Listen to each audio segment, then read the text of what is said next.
Meus irmãos, nosso tema nesta noite parece que é qual?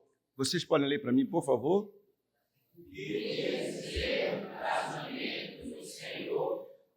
O que dizer do casamento no Senhor? Eu peço que vocês abram suas Bíblias no Salmo 127.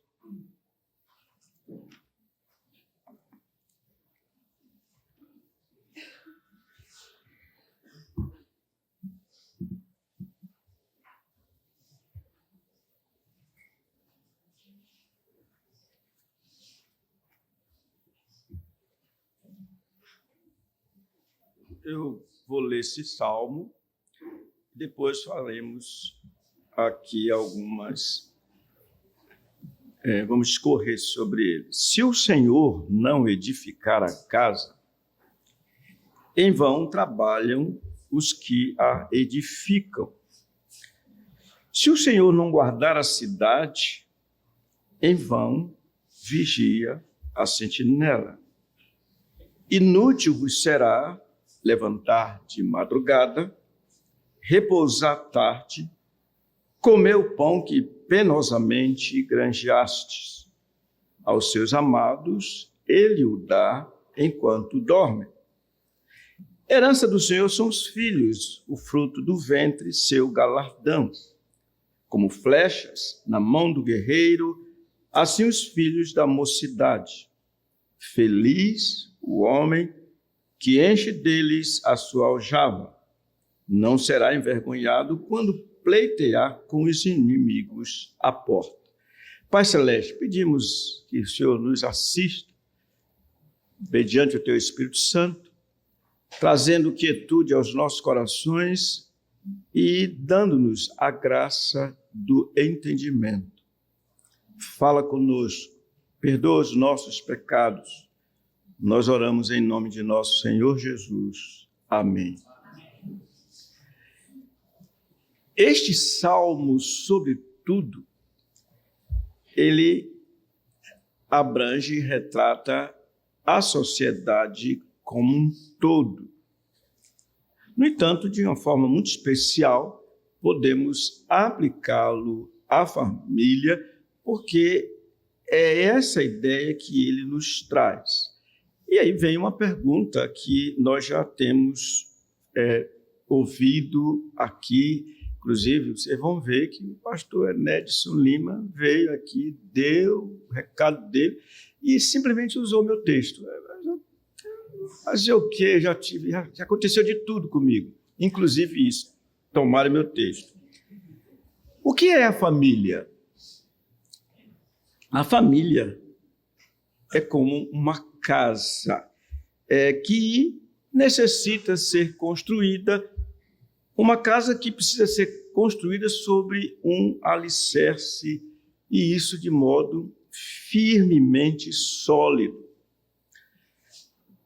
Se não for assim, todo labor, e aqui a ideia, o verbo labor é de trabalho, todo labor na edificação de uma família, se não tiver esse firme alicerce, será inútil, será desastroso.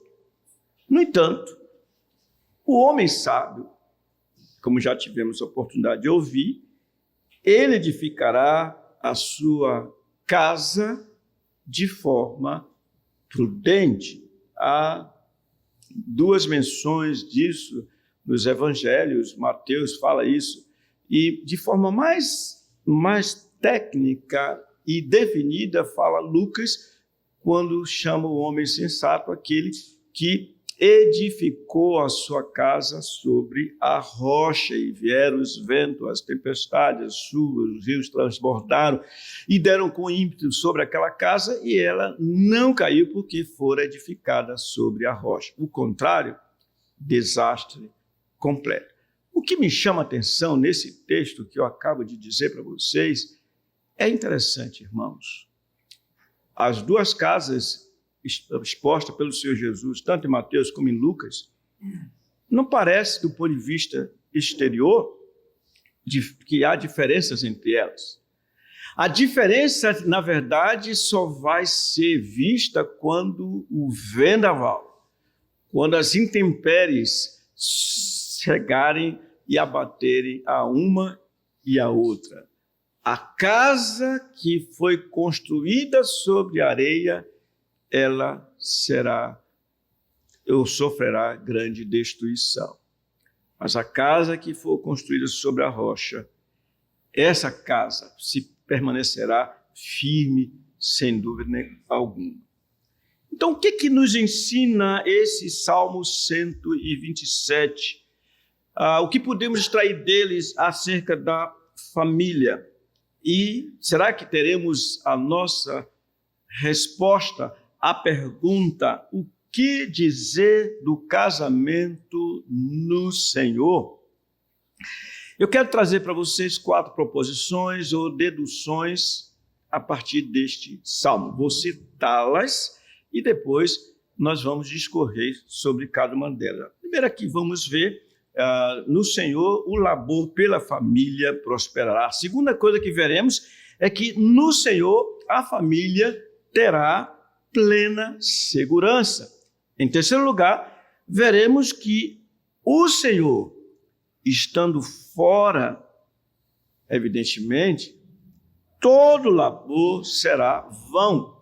E por último, veremos que no Senhor a família terá filhos abençoadores. Vamos lá? Vamos trabalhar? Irmãos, eu fiz uma pergunta para vocês.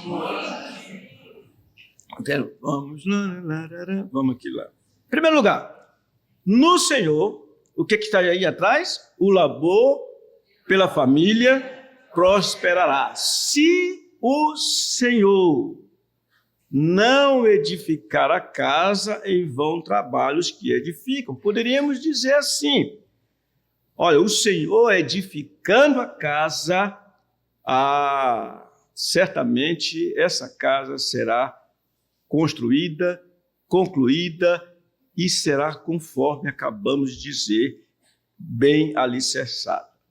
Calvino, falando sobre esse salmo, aplicando de uma forma, olhando ele como um direcionamento mais amplo, ele fala que nada nos acontece prosperamente, exceto na medida em que Deus abençoa nossos procedimentos. E ele continua dizendo que Deus não rejeita o trabalho, as empresas ou os conselhos dos homens, pois é uma virtude louvável cumprir diligentemente os deveres de nosso ofício. Não é a vontade do Senhor que sejamos como blocos de madeiras inertes, ou que mantenhamos os braços cruzados sem fazer nada, mas que devemos aplicar para usar todos os talentos e vantagens que Ele, Deus, nos conferiu. Então, convém que a família atue, haja, trabalhe na perspectiva do que o apóstolo Paulo falou aos Coríntios, olhando para como a crença na ressurreição de nosso Senhor Jesus Cristo impulsiona aqueles que creem ao trabalho. Quando ele diz que, irmãos, sejam firmes e inabaláveis e sempre abundantes na obra do Senhor, sabendo que no Senhor o vosso trabalho não é vão, não é um trabalho que resulte em nada, infrutífero, não. Além do mais, falando de forma específica, a edificação da família, tendo a cooperação do Senhor, levará em conta 2 aspectos importantes e essenciais, imprescindíveis. Primeiro é o empenho que deve haver na esfera espiritual, consequentemente, também o empenho pelas coisas dessa vida. Olha o que o Senhor Jesus disse: não só de pão viverá o homem, mas de toda palavra que procede da boca de Deus. É interessante. Espiritualizar demais, ou seja, de forma equivocada, vai dizer assim: olha, viva o tempo todo em jejum. Não, Elias, quando estava enfraquecido, o Senhor lhe deu comida para que ele se encorajasse e seguisse em frente. Então, o homem precisa de pão e o homem precisa de quê? Da palavra de Deus. Enquanto estivermos nesse mundo, essas duas coisas são imprescindíveis. Então vejamos alguns detalhes desse, por exemplo, empenho na esfera espiritual. Quanto ao casal, ainda antes de se casarem, os dois devem olhar para o casamento, tendo em vista o que o Senhor requer de um e outro. Qual é mesmo o nosso tema? O que dizer do casamento no Senhor? Quando se fala no Senhor, algumas ideias devem estar presentes. Uma delas é confiança nele. A outra ideia que deve estar presente é obediência a ele. Então, o casamento do Senhor é um casamento que é feito segundo a vontade do Senhor. Ora, o que ele requer? Ele requer no casamento, isso aqui, aliás, tem alguns solteiros aqui hoje? Não fiquem murcho não, irmãos. Tem ou não tem? Tem. As mulheres solteiras. E os homens? Os homens estão solteiros, alguns? Olha, as mulheres não queiram casar com esses homens, não. Porque eles nem voz sai. O que é que o Senhor requer da mulher? Olha, pensar no casamento do Senhor a mulher, ela vai fazer o seguinte, ela diz: olha, eu quero me empenhar o máximo possível para que o meu esposo seja um homem que obedeça a palavra do Senhor. Mulheres, sede vós igualmente submissas a vosso marido, para que, se ele ainda não obedece a palavra, seja ganho, sem palavra alguma, por meio do procedimento de sua esposa, ao observar o vosso honesto comportamento cheio de temor. Nesse sentido, o maior benefício de uma esposa para com seu marido vai além de qualquer coisa desta vida, pois diz respeito à relação dele, do marido, com o Senhor. Eu gosto de dizer de vez em quando aos meus ouvintes sobre o culto de oração. Não sei, na igreja do pastor Nédio, pastor Herbertino, pastor Wanderson, deve bombar de tanta gente na reunião de oração. Na quarta-feira ou terça-feira, seja lá o dia que for. Mas olha, eu digo assim, se vão tão poucas pessoas, se comparados em termos de percentuais, eu digo, a mulher inteligente, ela diz a seu marido: filho, vá para a reunião de oração, vá, filho. Agora a mulher não inteligente diz: fique aqui, fique comigo, fica comigo. Vocês entenderam? Deixa ele dormir lá na igreja, mas vai lá. Que grande bênção para uma esposa é ter seu marido vivendo em obediência à palavra do Senhor, e sendo este o caso, olha, esse homem vai tratar sua esposa de acordo com o que o Senhor determina na sua palavra.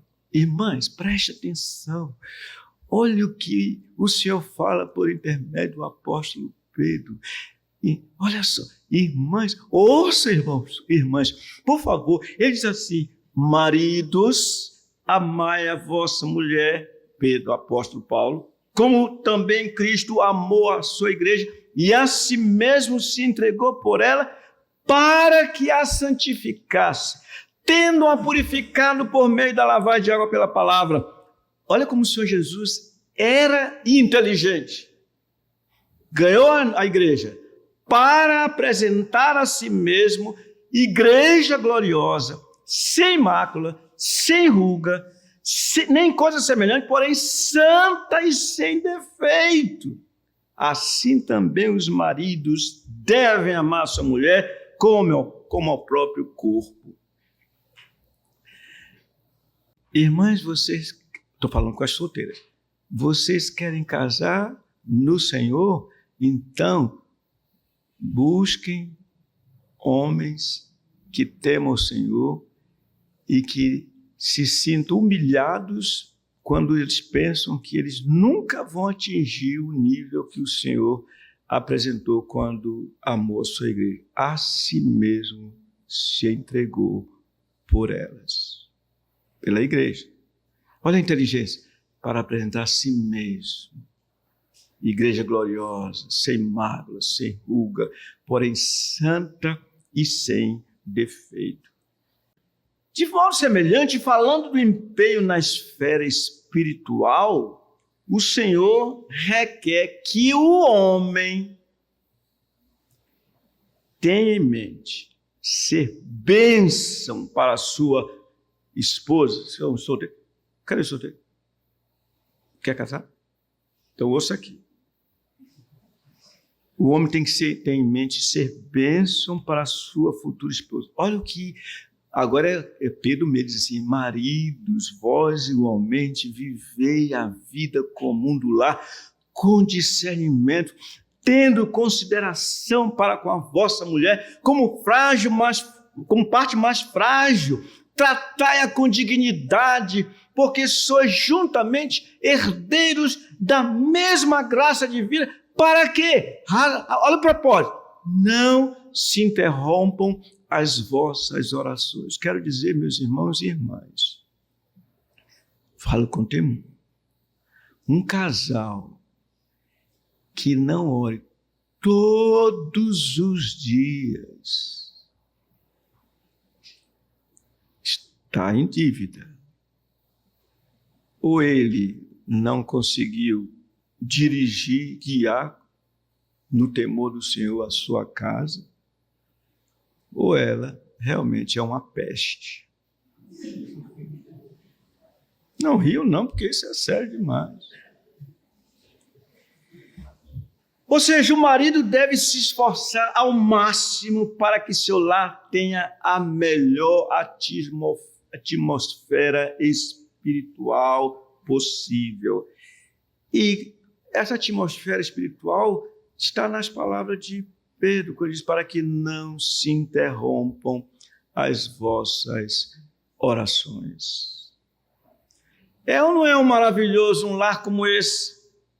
Um lar onde se vê o cordão de 3 dobras, o casal e o Senhor Jesus.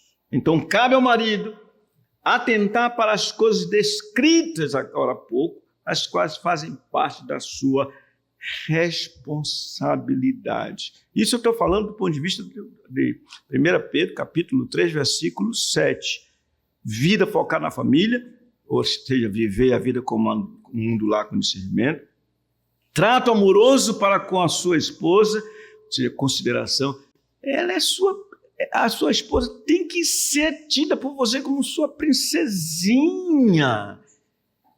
Trato consciente quanto ao status espiritual de ambos, porque sois juntamente herdeiros da mesma graça de vida. Irmãos, eu não tenho dúvida, se toda vez que eu for lidar com minha esposa, pensar na minha esposa, lembrar que ela é minha irmã em Cristo, eu terei que considerá-la, porque Cristo morreu por ela. E quando se trata, veja que as coisas escritas até aqui tem quanto ao casal na esfera espiritual, está de acordo com isso mesmo. Se o Senhor não edificar a casa, em vão trabalham os que a edificam. Então, o empenho pelas coisas dessa vida é real e necessário também. É importante que o casal trabalhe, que o casal desempenhe e se empenhe no Senhor Jesus. Ora, será que existe alguma coisa nesta vida que não venha do Senhor? Toda boa dádiva, todo bom perfeito vem do Pai das luzes. Por isso que Davi disse ao Senhor: pertence à terra e tudo que nela se contém, o mundo e os que nele habitam. Assim, meus irmãos, convém que o casal tenha certeza de que é legítimo buscar o bem-estar da família, porque está escrito. Olha o que está escrito. Irmãs, preste atenção. Irmãos, preste atenção. O que se casou cuida das coisas do mundo, de como agradar a esposa. Meu irmão, preste atenção aqui. Quando você resolveu casar, não fique mesquinho, não. Você tem que levar ela para o salão de beleza. Vocês ouviram? Vocês ouviram? Dá um jeito de tratar ela bem. Você vai para o barbeiro, gasta uma fortuna no barbeiro. Se bem que o dela é muito mais caro. Mas você gasta com você usa desodorante, você usa... Ela também precisa ser bem cuidada. Agrade a sua esposa, porque isso é agradável ao Senhor. O que se casou, porém, veja bem, se preocupa com as coisas do mundo, de como agradar o marido. Quem foi que disse que não é algo agradável ao Senhor, que a mulher se prepare o que for possível para que agrade o seu marido? E se ele for como aquele Nabal, ou um homem de Belial, ainda assim ela precisa ser sábia para que cuide da sua casa. Portanto, seja na esfera espiritual, seja na esfera física, convém que o casal se empenhe em comunhão com o Senhor. Irmãos, é incrível como às vezes a gente faz confusão. Olha só como essas duas coisas, questão espiritual e questão das necessidades do dia a dia, andam juntas, caminham juntas. Olha o que o apóstolo João diz: amado, acima de tudo, faço votos por tua prosperidade e saúde, assim como é próspera a tua alma. Eu tenho raiva de alguém que ora assim: Senhor, meu irmão está doente, Senhor, se for da tua vontade, cure. Não ore por mim assim, não. Claro que se for a vontade do Senhor, Ele vai curar, mas você, se quer orar por alguém, ore como se você estivesse orando por você. Você vai dizer assim: Senhor, eu estou com esse câncer aqui, se for da tua vontade, me cure. Você está mentindo. Você está querendo cura. Então diga: Senhor, cura-me. Cura-me, Senhor. Vocês entenderam o que eu disse? Nosso labor tem sido um trabalho no Senhor. Temos experimentado progresso ou sucesso integral à luz do que temos considerado? Em segundo lugar, já saiu aqui, está vendo? Leiam aí, por favor. No Senhor, a família estará plenamente segura. Se o Senhor não guardar a cidade, em vão vigia a sentinela. Eu sei o que é isso. Eu moro num conjunto, olha só, conjunto residencial, onde a sentinela não faz nada igual às sentinelas. Quem sabe, sabe. A gente passa lá, entra gente, sai gente. Só misericórdia do Senhor mesmo. Claramente, o aspecto salientado aqui nesse versículo, primeiro, a parte segunda dele, diz respeito à proteção, à guarda da vida humana. Mas quem é que, em última análise, guardará a família? Se depender daquele homem, quase eu digo o nome dele para vocês não contratarem ele. Se depender dele... Meus irmãos, sejam os vigilantes, seja o Estado, seja qual for a agência que você pense, só o Senhor poderá guardar, vigiar pelos seus. Só Ele. Cito Calvino mais uma vez. Ele diz que pela palavra guardadores, eles querem dizer aqui do verbo guardar, deve-se entender não apenas aqueles que são nomeados para vigiar, mas todos os magistrados e juízes. Se eles são caracterizados pela vigilância, é um dom de Deus.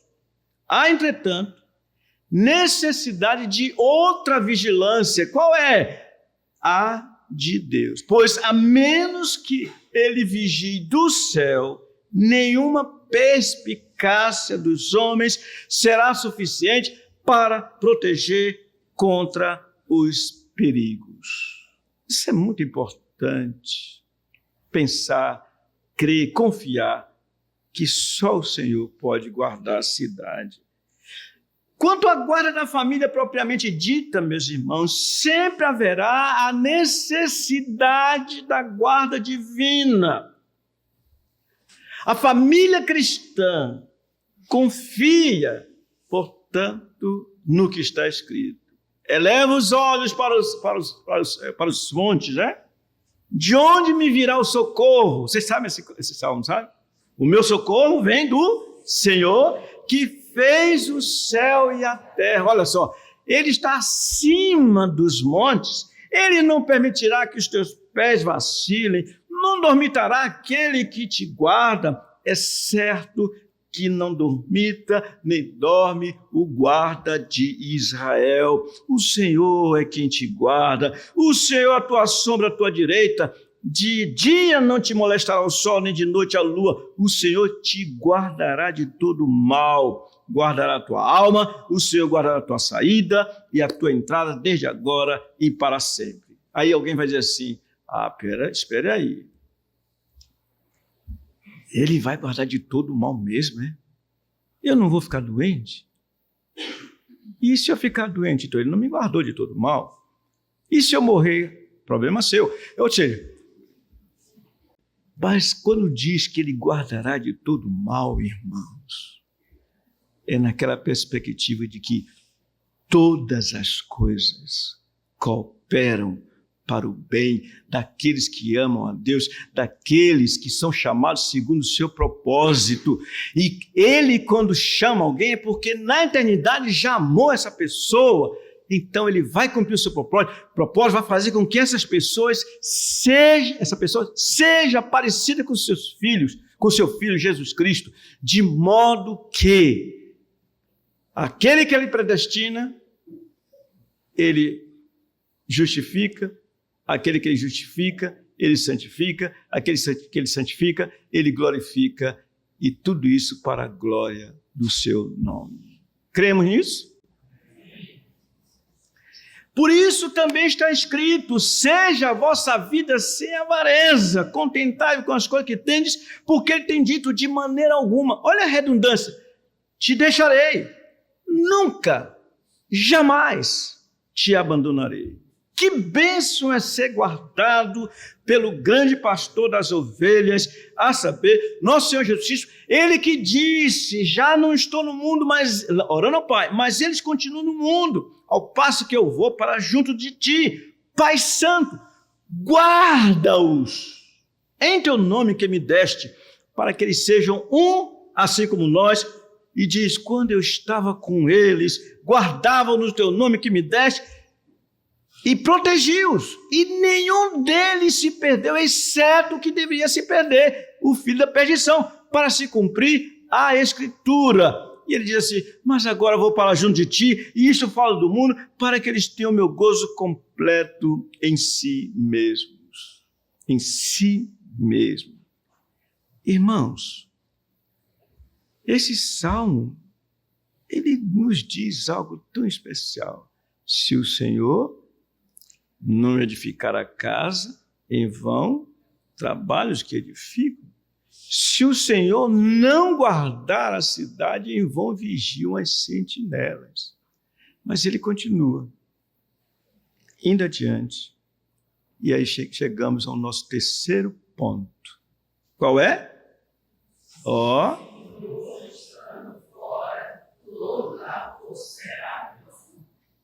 O Senhor estando fora, ficando de fora, todo labor, todo trabalho será inútil. Inútil vos será levantar de madrugada, repousar tarde, comer o pão que penosamente granjeastes. Aos seus amados ele o dá, enquanto dormem. A expressão, segundo os estudiosos, o pão das dores, ou seja, o pão que penosamente granjeaste, é denotando que é adquirido com árduo e ansioso labor. E tem outra expressão que é aquilo que é comido com inquietação. Interessante. Eu gosto de olhar, de observar os animais. Nós temos uma petzinha, quando se coloca coisa que ela gosta, eu fico dizendo, ei menina, é uma menina mesmo, desculpa, é uma cadelinha. Eu digo, ei menina, a comida é só sua, mas ela não faz assim, não faz. Come e come. Mas como é que a gente faz? Senhor,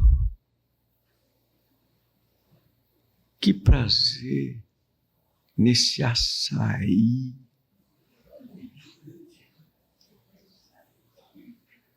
Vejam bem. Senhor.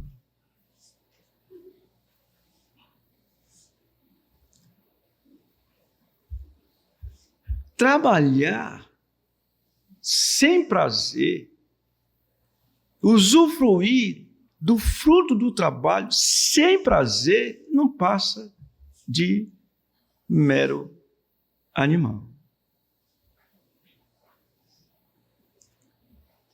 Inútil vos será levantar de madrugada.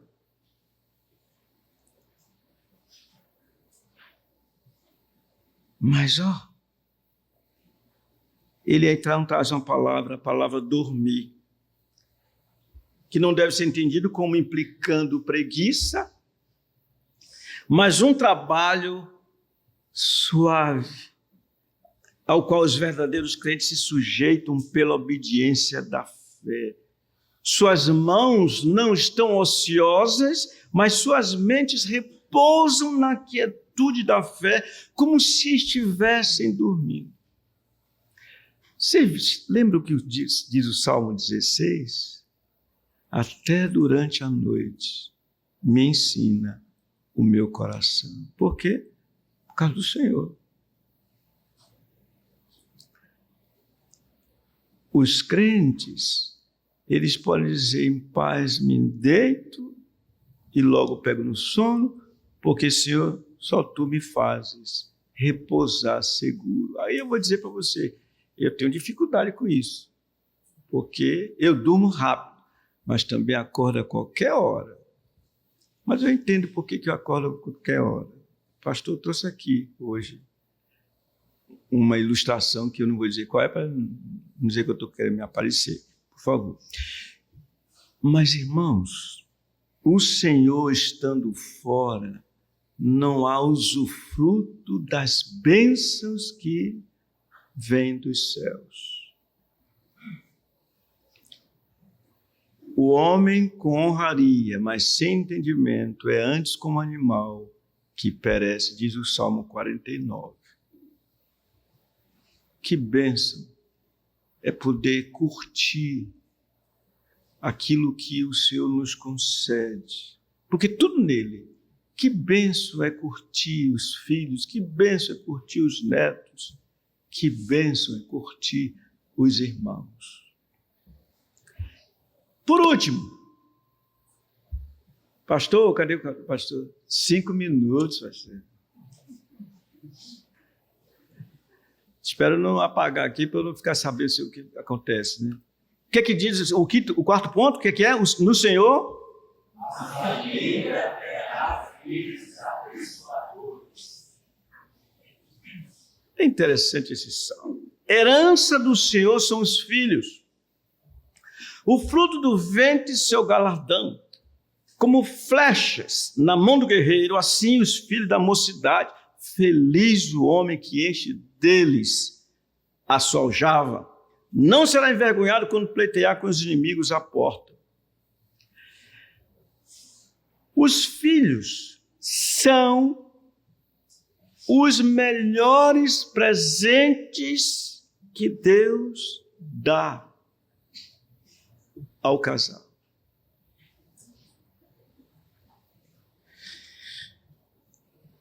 Irmãos, até lá fora, nós vemos como uma mãe se doa por seus filhos. Assisti há pouco tempo um filme, não merece, A Mãe. Não quero que vocês assistam não, mas estou dizendo que eu assisti, tá? Mas o que me chamou a atenção nesse filme foi o empenho da mãe por aquela filha que não conhecia a mãe. Irmãos, nós temos uma mãe, vou dizer um pai, que sabe o que ele diz para nós? Quantas vezes quis eu reunir-vos como a galinha faz com os seus pintinhos. E vem a tempestade sobre a galinha que sofre impacto, mas os pintinhos estão ali agasalhados. A cruz mostra isso para nós, da paz do Senhor Jesus. A ira de Deus se abateu sobre ele para nos proteger, para nos livrar do inferno. O fruto do ventre é o generoso legado divino. Meus irmãos, chamando os filhos de flechas, isso denota a necessidade de direcionamento, a fim de que não errem o alvo. Não tenho tempo para falar mais do que isso. O homem não será envergonhado quando os inimigos pleitearem a porta. Aqui estamos falando isso aqui. No Senhor, a família terá filhos o quê? Abençoadores. Meus irmãos e irmãs, quando os filhos, como flechas, são bem direcionados para acertarem o alvo, esses filhos vão honrar seus pais. Certamente. E se assim não acontecer, Paulo tem uma palavra para dizer: quem não tem cuidado dos seus, especialmente com os da sua própria casa, é pior do que o descrente. Tem negado a fé e é pior do que os descrentes. Imaginem vocês o filho que José e Maria tiveram, entre aspas, do ponto de vista natural, nosso Senhor Jesus. Maria. Final de carreira, José já não estava presente. Olha que filho, mesmo na cruz, ele providenciou assistência para sua mãe, dizendo ao discípulo amado: eis aí a tua mãe. Depois de ter dito a ele: eis aí a ela o teu filho. Irmão, na cruz, que filho nosso Senhor Jesus foi. Por isso é que diz que Deus o exaltou sobremaneira e lhe deu um nome que está acima de todo nome, para que o nome de Jesus todo joelho se dobre, na terra, nos céus e debaixo da terra, e toda língua confesse que Jesus Cristo é Senhor. Para quê? Para a glória de Deus Pai. Na recapitulação, rapidinho, porque eu não quero perder os segundos, aqueles 2 segundos seu. Recapitulação, só recapitulação. Vamos ler juntos? O Senhor guardou pela família prosperará.